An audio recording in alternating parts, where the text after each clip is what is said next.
ملة أبيكم إبراهيم.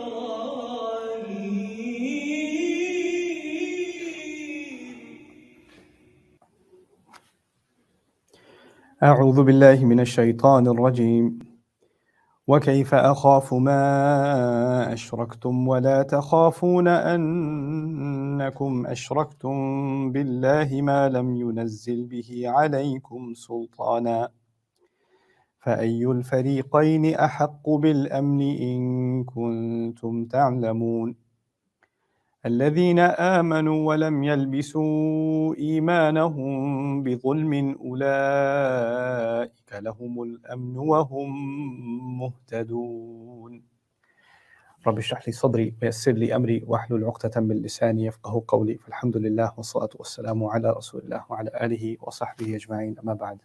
Once again, everyone, assalamu alaikum wa rahmatullahi ta'ala wa barakatuh. So very quickly, I just want to make sure the sound is on, yeah? Just wanted to ensure. Yeah, okay.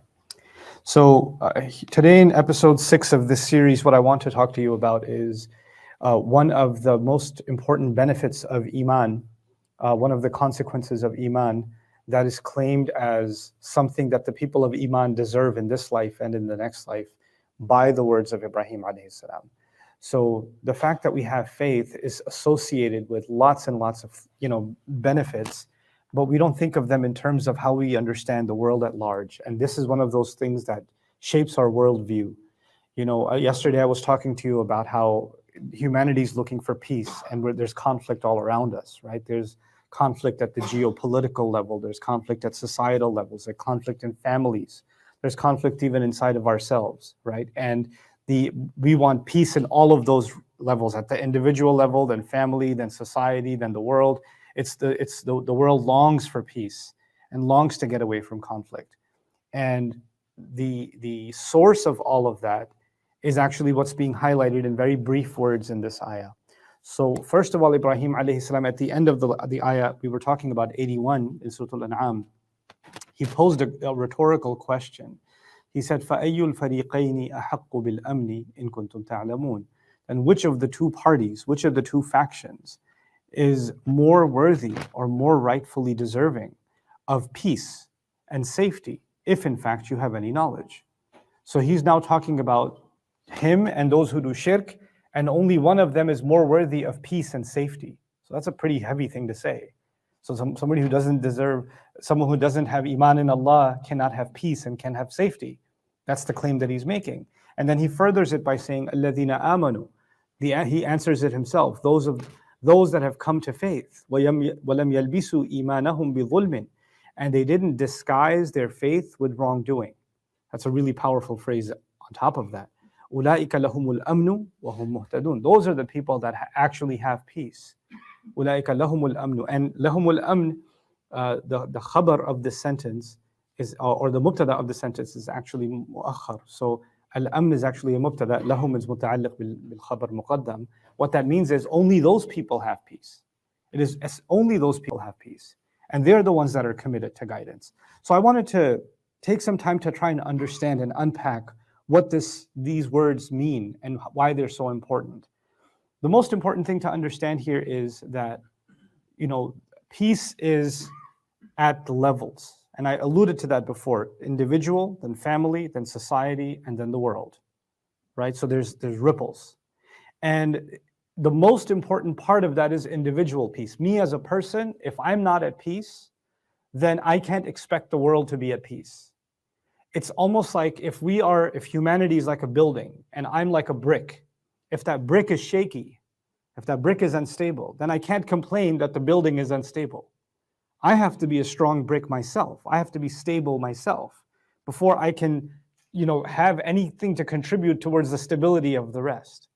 The other important thing about the individual stability is, if you think about some of the most terrible things that have happened in the world, many of them happen not because millions of people did something terrible, but actually at the top of it, some world leader, some sociopath, some crazy, influencer said something or galvanized people, and their disturbance started entire wars, right? Hitler is a disturbed individual. And look at what he does in the world. Look at the kind of damage that he does. The the Khan of of Halaku Khan, or of the Mongols, the kind of person, the kind of bloodthirsty person he was as an individual, and how that became infectious, right? So when you're disturbed and when you're filled with hate, hatred spreads, and when you're filled with peace, peace spreads. So it's a very powerful thing. It doesn't remain limited to you. Can you imagine, at the at the height of the Cold War between the United States and Russia, it used to be an ancient phenomenon. Now we're seeing a new episode of the same thing, right? But in the height of the Cold War, because they were close to a nuclear conflict, right? And it could have been as easy as the temperament and the mood swing and the panic of one of the heads of state, because they can give the executive order, right? So the fate of millions of people and entire nations rests on the internal stability of one person who's been handed that kind of power. This is actually the story of Fir'aun in the Quran, right?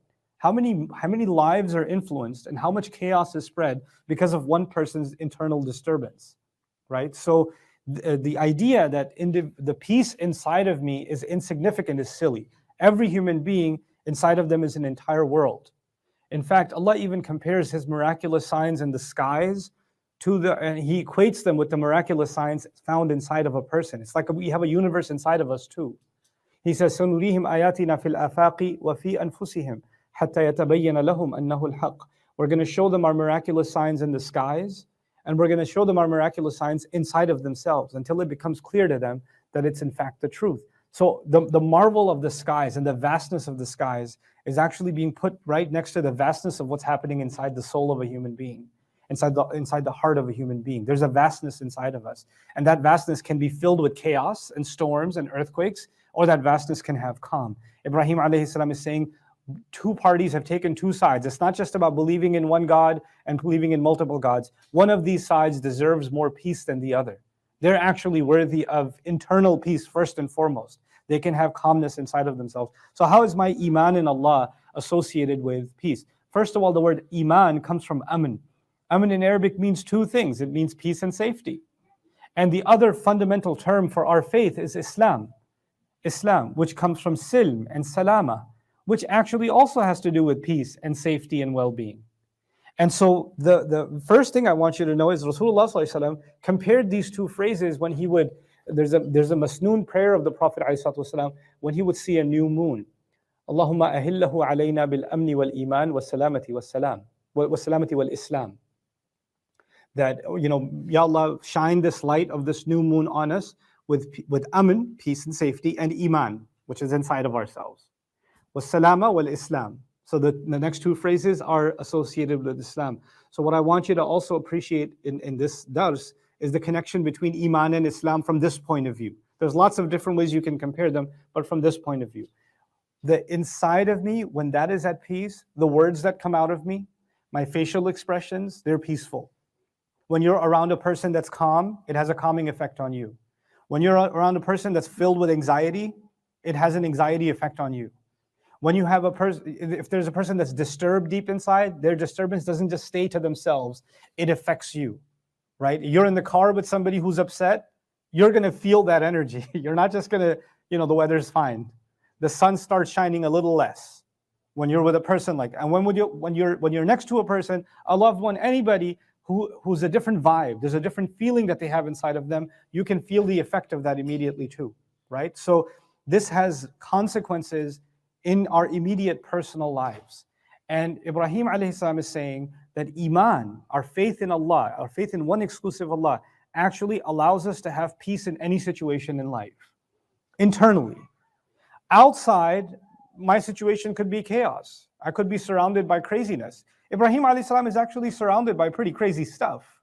On the outside, his father wants to, get away from me or I'll stone you to death. That's going to come soon. His people are going to drive him out. There's going to be people that are ready to burn him alive, throw him into a large flaming, pit. That's the plan for him. So it's not like his life is surrounded by peaceful circumstances, right? And yet he's claiming who deserves more peace. You know what that tells you? That the outside world does not determine what's happening on the inside. So what and this is the next important point now. The world outside the weather, the people you're around. That has an effect on you. We're human. It has an effect on us. But Allah is also teaching us that what's going inside you, what's happening inside of you, has an impact on the outside world. So you're receiving effect, you're being impacted, but you're also impactful. What Iman does is it minimizes the effect of the outside, and it maximizes the effect of the inside. So you're not as susceptible to what's happening outside, but you're way more impactful because of how the state of calm that you have on the inside. Now, let's talk about our Iman in Allah, our Iman in the Messenger, al-Risala, our Iman in the Akhirah. How are these things connected to Iman? There's many, many ways. But let's talk about a couple of them. You know, with our Iman in Allah, we get a few things. We get, for example, we get an absolute hope in Allah, which means we don't become hopeless. Doesn't matter how bad a situation gets, we know Allah is with us. Like Musa alayhi salam at the edge of the water and the army of the pharaohs is coming. Things are looking pretty bleak. And he says, Kalla inna ma'iya rabbi. Say, my Rabb is with me. No doubt about it. My Rabb is with me. So there's this, you as a believer, you're never alone. And the worst feeling, if you talk to people in the mental health profession, therapists, things like that, the worst feeling that their clients have is a feeling of loneliness. Nobody hears me. Nobody understands me. I feel like I'm invisible. I feel like nobody values me. That's actually one of the most disturbing feelings a person can have. And when a person has that feeling, another psychologist I was studying said something remarkable. When a person feels irrelevant and alone, they would rather cause trouble than be irrelevant. So what can happen is if a person feels really lonely, they're going to start all kinds of drama in your life, right? And create all kinds of chaos. And you'll get angry at them, but the fact that you got angry at them gives them validation, at least I exist, because I got some reaction, that means I must exist. If I'm getting zero reaction, that means I don't even exist. I have no value. What did Iman do to solve that problem? It doesn't matter if the world abandons me. Like Ibrahim alayhi salam physically is the most lonely person. Allah calls him alone and ummah. And yet in the height of that loneliness, he has Allah's company. He's never actually alone. And he doesn't just have any company. He has the company of someone who loves him more than anyone else can, who cares for him more than anybody else cares for him, who's going to protect him more than anybody else can protect him. It's the best possible company, Ar-Rafiq al-A'la, is what he enjoys. And so the first association of Iman in Allah and peace is the fact that we have hope in him and that we have his company. He's always with us. وَمَعَكُمْ أَيْنَمَا كُنْتُمْ. He's with you wherever you are. So the second component of that is our dependence on him. You know, when human beings depend on each other, we disappoint, right? Your parents will tell you often you're a big disappointment sometimes, for example, or I was expecting more, or you expected more from your own parents. My parents didn't love me the way I thought they would. They didn't care for me the way I thought they would. They didn't get me the present that I thought they would get. Spouses, husbands and wives, if I ask the wives to raise their hand if their husband is a disappointment, please don't raise your hand. But I'm saying, right, in their head, they've already raised both their hands, right? So and husbands, hey, what are you disappointed about? If you value your life, do not raise your hand. But the point that I'm making is that human beings have, we have things that we think, oh, this could be better, that could have been better. There's disappointments all the time. And we've learned also, the more you depend on somebody, the more you're setting yourself up for getting hurt. Right? If you really totally depend on someone and then they let you down, or then they betray you, or then they don't turn out to be what you expected them to be. So what do people do? They become rough around the edges. They say, I don't depend on anybody. I look at number one, I have trust issues. I'm going to have walls around me. This is what people do to try to be safe. And at some level, that's actually a normal, healthy reaction. But with Iman in Allah, we have this dependence on Allah, this vulnerability to Allah, this ability to cry to Allah, to tell our deepest, darkest secrets to Allah, to expose our weaknesses to Allah, to be weak and humbled before Allah, to be pathetic before Allah, and still know that He's not gonna see me as any less. He's not gonna love me any less. He's not gonna care for me any less. Because He's the one that everybody else, if you decide to be too open with them, they might say, oh, I used to respect you a lot more. Now I know too much, right? I don't see you the same way anymore, right? But what does Iman do? I realize I don't have to share my secrets with Allah. He already knows them. He knows me from the depths of my soul. He knows the weakest parts of me, the strongest parts of me. He knows my greatest fears. He knows all of my anxieties, and yet He still gives me rizq. He still provides for me. He still cares, and He still guides me. You know? So that dependence on Allah is different from any dependence on any human being. So the first connection is Iman results in this hope in Allah. The second is it creates this beautiful dependence on Allah, which when you truly compare it to our dependence on anything and anyone else, then you see how beautiful that is, how powerful that is. And then, of course, the third component is our surrender to Allah. Human beings, we want to figure everything out. We want to plan we want to have a safe financial plan. We want to have, people sometimes try to calculate other people's reactions. Don't say this, then they're going to think this, then that's going to happen, then this is going to happen. And they're trying to create a domino control over, what everybody else is going to say and think and do, and you're just trying to control everything. And you know what? If you surrender before Allah and realize everything else is surrendering to Allah too, all you got to do is just surrender to Allah. Allah will take care of the rest. He'll just take care of the rest. You got a family situation where somebody says, hey, you should just tell the truth, right? And then somebody says, no, if you tell the truth, you know what your uncle's going to do? You know what your cousin's going to do? And you go, oh, I didn't think about that. But then you come back to Allah. And what does He say? قُولُوا قَوْلًا سَدِيدًا يُصْلِحْ لَكُمْ أَعْمَالَكُمْ. Say the straightforward thing, and Allah will sort out all of your issues. Allah will sort it out for you. Like, you didn't have to sort it out. That's not up to you. You surrender your opinion, you surrender your strategy, you surrender your course of action. I surrender that to Allah and say, I'm just going to do what you're telling me to do because the rest is up to you. The rest I leave in your hands. I surrender myself to you. And that surrender is a beautiful thing.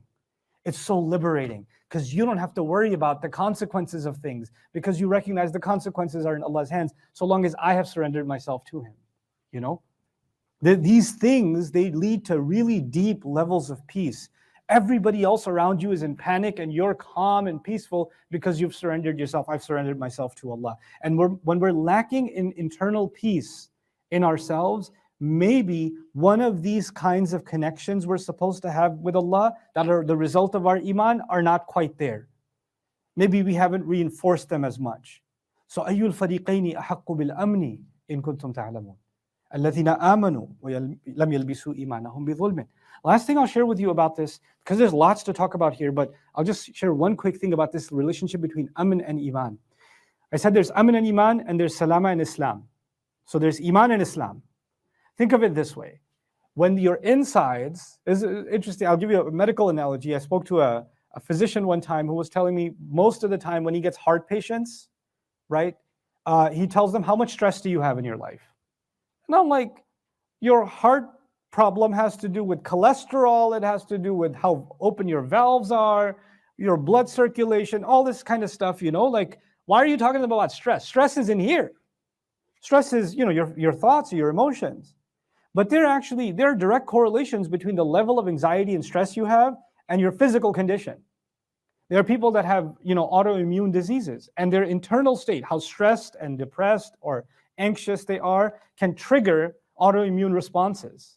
And the more calm they are, the healthier they get, the better they get. I gave you this analogy because Iman and Islam are like that. Islam is actually giving peace on the outside. This is why Rasulullah ﷺ says, Al-Muslimu man salim al-nas min lisanihi wa yadihi. Famous hadith of the Prophet ﷺ, the Muslim is someone who people are safe from their hands and their tongue. Right? The Muslim is someone, people on the outside are safe. So you're internally safe with Iman. And you give other people safety with Islam. It's like the soul and the body. The insides is Islam, the outsides the insides is Iman, the outsides is Islam. So if you find yourself commenting at everybody, if I find myself criticizing everything, nobody's safe from my tongue. I look at someone, the first thought is not something peaceful, it's something negative. That my mind is propelled towards that. You know what that means? What's coming out is a container can only give out what it contains. Al-ina'u bima fihi yallah. Right? So a container can only, if the Iman was inside and it was in a healthy place, then the words that come out would also be peaceful. The actions would also be peaceful.